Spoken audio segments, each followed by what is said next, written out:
Let me go to Minister Paulo Guedes, and you have a lot of challenges in Brazil, which is one of the most powerful economies, país más grande do mundo. We need Brazil to grow, and I would like to ask you, Brazil has not been growing enough and has this tremendous challenge of reforms and the pensions particularly.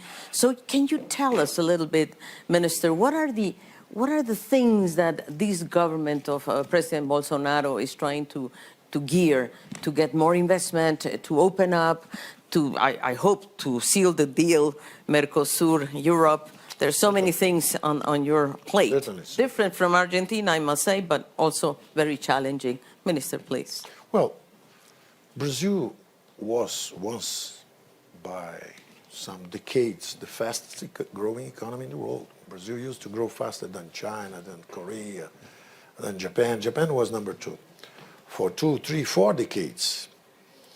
Like Argentina was once the 5th largest, highest per capita income in the world. Somehow we lost our way. And in the Brazilian case, tracking just the last 40 years, you can see public expenditures as a ratio of GDP coming from 18% under the last 2 military governments, when 18% at the end of the military government was already 22, 23.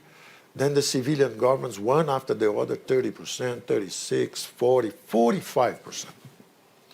So you saw not only a lot of misfunctionings, because when you're spending too much, for instance, in the Geisel government, which was the one before the last of the military government, he was recycling petrodollars and spending a lot through state companies. So our history of a sequence of exchange rate crises began there. Then the last military government with Figueiredo, it was the threat of hyperinflation. Inflation came from 30%, 40%, 100% to 200%. And then 2-3 years stable, if you could imagine something like that, stable around 200% inflation.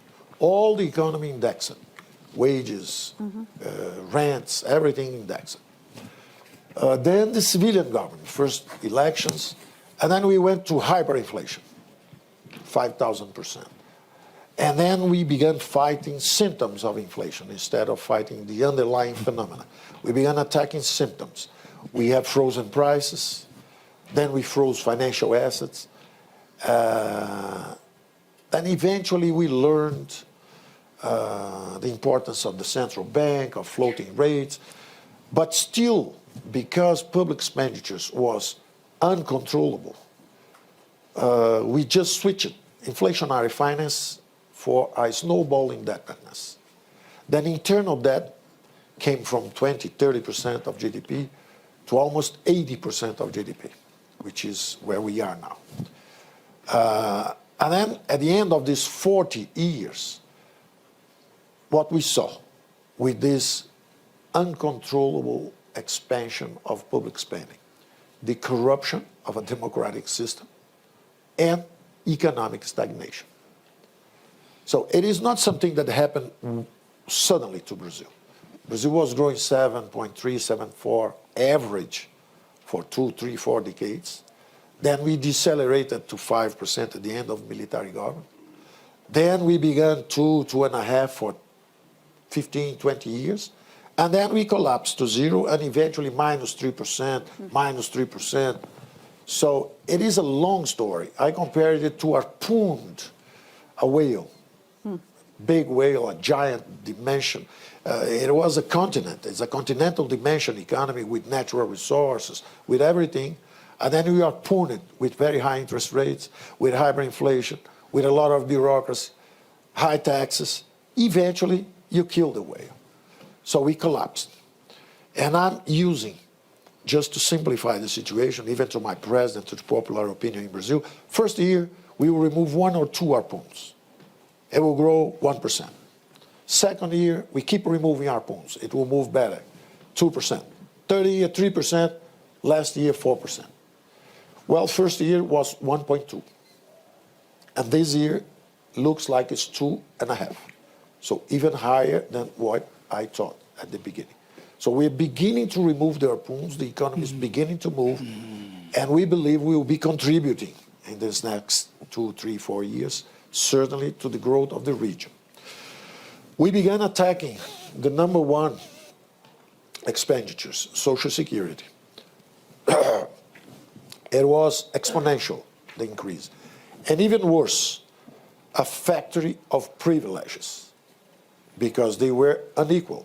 If you are a public employee, not only you have stability of employment, not only you have higher wages, but you also have 6, 7, 8, 10 times more than the usual private sector retired man. So attacking this factory of privileges frontally put 1 million people in each capital of Brazil, or the Brazilian states. We have like 10, 12 states whose capitals have more than 1 million inhabitants. Rio de Janeiro is 10 million, São Paulo 15 million, Belo Horizonte is 3 million, Recife. So it's a continental dimension country with big cities. And then you saw 1 million people in each one of these capitals on the street asking for a social security reform on behalf of their children, of the future generations. I posed the problem. I said, listen, our lack of courage will destroy the retirement opportunities for everybody and will jeopardize our children. Either we face the problem now or the thing will derail. And then people went to the street asking for the Social Security, which is amazing. You see, even in countries like France today, they don't have political support to make the change. Sure. And in Brazil, everybody there. So the maturity of the thing is impressive. So the Congress approved the first reform. Then we attacked second largest expenditure. So not only the government was spending too much, 45% of GDP, but it was a low quality expenditures. Privileges in Social Security, one. Second one, interest payments on debt. One Marshall Plan a year, $106 billion to service debt a year, on internal debt. So it's the present value of a Marshall Plan. So Brazil rebuilds one Europe every year without escaping from poverty, which is mind-boggling. So it's a rich, wealthy country that can serve a debt like that and cannot remove. And when you compare the numbers, the first Bolsa Família, the voucher to poor people in Brazil, was 10 billion reais. We spent 40 times this, 400 billion reais in the service of the debt. So it's shocking. So what did we do? Let's deleverage the public banks. Let's pay back the debt. Let's reduce or decelerate sharply the growth of indebtedness. Let's grab and control public expenditure, because if we do that, we change the mix. The mix was always easy on fiscal and tight on money with explosive interest rates. So we switched. Now it's tight on fiscal and easier money. Just from 1 year, last year, to this year, we reduced 100 billion reais the service of the debt. So it's 25% reduction in interest payments. So we attacked the Social Security, number one. We attacked the interest payments with good economic policy, number two. And now we attack the wage bill itself. In a country that grows 2, 3%, 2.5% this year, and has inflation of 4%, revenues grow 4 plus 2.5 compounded 7%, almost 8%. In 2 years, it's little less than 20% revenues going. So if you freeze wage bills for 1.5 years, for 2 years, vanish. Situation is controlled. So, and we are not doing that, the federal government. We are decentralized. We create the state of fiscal emergency. A mayor, a governor, or the president, whoever is in trouble, in fiscal trouble, has the power to freeze wages. It's the Brazilian version of the shutdown. In the US, the shutdown, you stop paying everything. We don't stop paying. We just don't give rises. You just don't give You can't raise wages for 1 year and a half, 2 years. If you do that, revenues go up and you solve the problem with good economic policy again. So these are the three main Major. major expenditures control measures. Then we go to the other side. You talked about vaca muerta. Argentina is part of the same type of geology as the United States is. Vaca Muerta is part of the same geology. So we finished drafting a new bill that is going to go shortly to Congress. I don't know if it's going to be in 10, 15 days or something like that. But really, what are we aiming at with this new regulatory environment? It's detaching, working in non-conventional, which is very capital intensive, very much factoring applied to petroleum, detaching Argentine risk from that. Because that's the key. We need capital. In order to drill, in order to frack, in order to develop in its plenitude resources like vaca muerta and non-conventional resources, you need not just to have the rock. We do have the rock, but we need capital. So we are really aiming at attracting capital. So here they're telling me to stop, but this is the most important part I had to say. know. But I know there are other You questions. need capital. But sorry. I will take tack in the continuing sessions that we have. Thank you So very don't much. miss the next session of Guillermo. Don't miss the next chapter. Exactly. Minister, Well- I'm sorry I have to cut you so much, so I'm Yeah. only going to allow the country. We should connect vaca muerta to our distribution. We want the oil from pre-salt and natural gas. from Absolutely. pre-salt. We have the cleanest energy matrix in the world. It's Brazilian Yeah, because of the hydroelectric power. absolutely. And we could since we discovered a new frontier of oil, we need natural gas because it's halfway between the dirty of Yes, the oil yes. and the clean, which is the hydroelectric. So we'll be using that. We broke 2 monopolies in exploration and distribution of gas. We think we'll reduce 40% the cost of energy in Brazil. We shall try to connect to Vaca Muerta. We're bringing natural gas from Bolivia and oil, and we'll get it from the pre-salt. So with this, we could reindustrialize the country. We also promoted the law of economic freedom because in the U.S., everything is permitted, is allowed, except what's forbidden. In Brazil, everything is forbidden, except what is allowed. So that's the way corruption spreads. Yeah. The highest the degree of control of the government over the resource, the highest the corruption. Power corrupts, absolute powers corrupts absolutely. So this thing of decentralizing resources, financial resource, and political power is in the agenda. As respect to the inequality and the youth, our social security reform presented there was all about the youth, all about the young guys. So we want to transit to a new world, eliminating totally the most cruel tax in the world, which is taxing labor. So the kid just getting out of school, 100% taxes on wages. So it's a low wage for whoever receives and very expensive for the company because there's no experience. So we want to remove taxes entirely for the youth so that they would have good jobs, good employments immediately as soon as they get out of school, and they would have a capitalization system for the future through the Social Security. Unfortunately, it did not pass. It had fiscal potence, but it could not transform the system. And finally, to the young people and also income inequality, we know that countries that have education, even without natural resources, Japan does not have our oil, does not have our beautiful agricultural land. They have only Japanese, and every time one is born, the other falls in water because it's a tiny country. But they have technology, they have education. South Korea, education. So we need to invest in education. And the earliest, the better. So we'll be supporting a massive first early stage resources, voucher, to help to educate kids the early stages. Because most of the income inequality in Brazil come from 2 sources. First, the inequality of educational opportunities.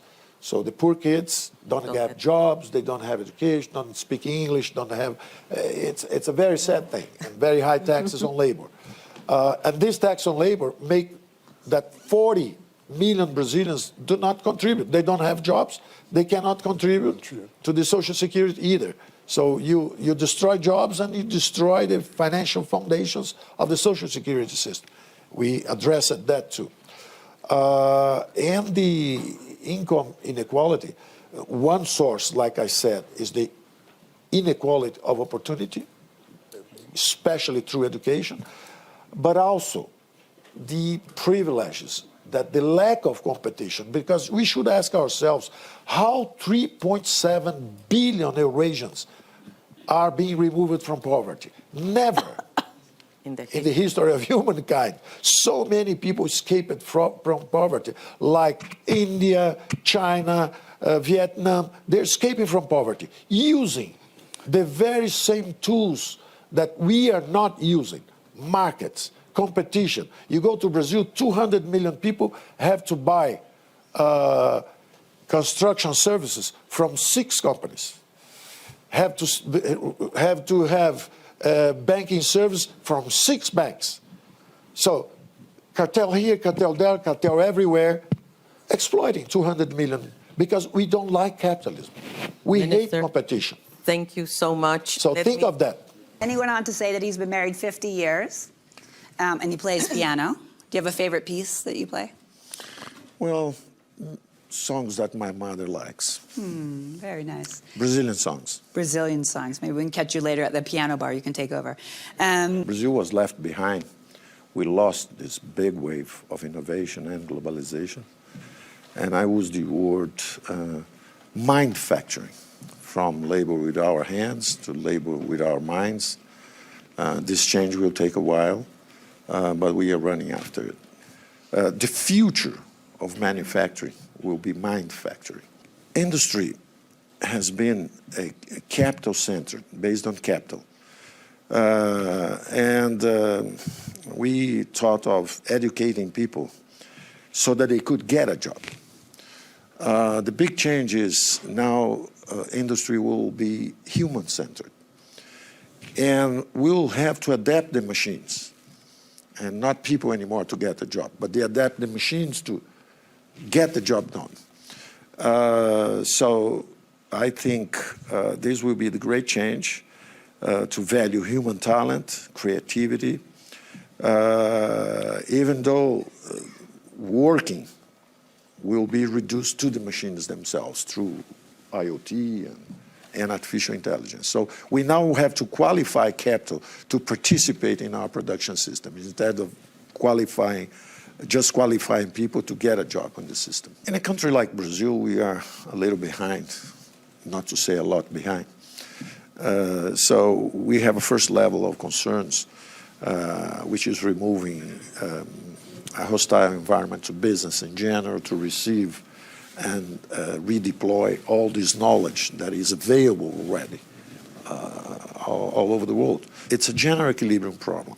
So the worst enemy of the environment is poverty. People destroy environment because they need to eat. They have other concerns, which are not the concerns of the people who already destroyed their forests, they already fought their ethnic minorities and all these things. So it's a very complex problem. It is no simple solution. But this first level is try to remove all these obstacles, is something we are doing down there. But the second level, I would say, the most important thing to get this wave of the future is, the key word would be connectivity. It's exactly what is going on here now. We are establishing right now, as we speak, at least 3 new centers in Brazil. One is an affiliate center to the World Economic Forum, exactly to promote. We created in Brazil already the forum with the industrialists, because we must put together the industrialists, academia, research, and education, and business people, because business people know how you have to generate sustainable businesses, businesses that incorporate the values of society, So all of us want a greener space. All of us need more food. So depending on the chemicals you use to get more food, you don't have the cleaner space. And this is a political solution. It is not simple. It's very complex. There is a balance between reason and how to communicate and emotions. So what we are doing is exactly to creating an environment, trying to create an environment in Brazil. The first center is this affiliate center with the World Forum, exactly to explore the idea of manufacturing, how we get there. The second idea is integrating the committee. We're talking to Professor Schwab. There's a skills accelerator committee. They are putting to measure how things are going all over the world and get inputs from everybody to distribute later these initiatives. A decentralized process of innovation. This is the big challenge. And for the latecomer, like Brazil, it's even more crucial. So I would say our main role as a government is not to innovate, is to make sure that we have a business environment, an academic environment that allows us to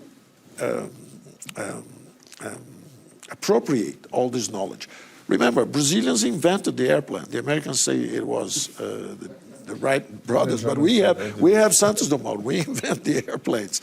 So we did some interesting things in the past. And we are the second largest democracy in the world. So the voting power there is very important. So people want to have the industries and the jobs. And at the same time, there is an enormous pressure to keep it green. So it's a delicate balance, but we are pretty sure we'll accomplish it. Hi, I'm Pawan Goenka from India. In emerging economies like India, the government always worries that will advanced manufacturing take away jobs? And while industry keeps trying to say, no, but different jobs will come, nobody's able to explain what those different jobs would be for countries like India, not for US or Europe. Any views? Let's start with that one. Minister, do you want to take that? What are the new jobs that are coming? Well, I think when the first revolution came, everybody was very much concerned, and we created a lot of new jobs of higher order. And linking with what was said before, it's all about creating meaningful lives, better lives. All of us as a human species, we escape from nature. We are the animal who escaped from nature. And then we use technology. First, at random, destroying nature here and there, but more and more, and that's the great view of the dynamics of an open society with democracies and markets, that the values we have as human beings penetrate the production system. So at the beginning is blind forces producing. It should be a very stupid life if you were just a guy in the Adam Smith time just pressing one screw here, one screw there. And like she said, young guys today and kids, they are thinking they have dreams of meaningful lives. They just don't want to get in a dark room and work hard and have smoke on their eyes and their lungs. So we are changing and becoming more humans in the sense of having better lives. So I think this is exactly what will happen. We have an additional problem in India, Brazil, because we were left behind. And the great chance now is exactly because it's a new revolution. And when a new revolution, new tools are available, you can catch up. You can even ride ahead. Brazil is the fourth largest, and China and India the third largest digital market in the world. So innovations in Israel will be tried in Brazil because they have technology, but they don't have scale. We have scale. So innovations in Silicon Valley are being tested in Brazil also. So I think these new jobs will show up, but more than that, services and more and more the value will be at the services layer.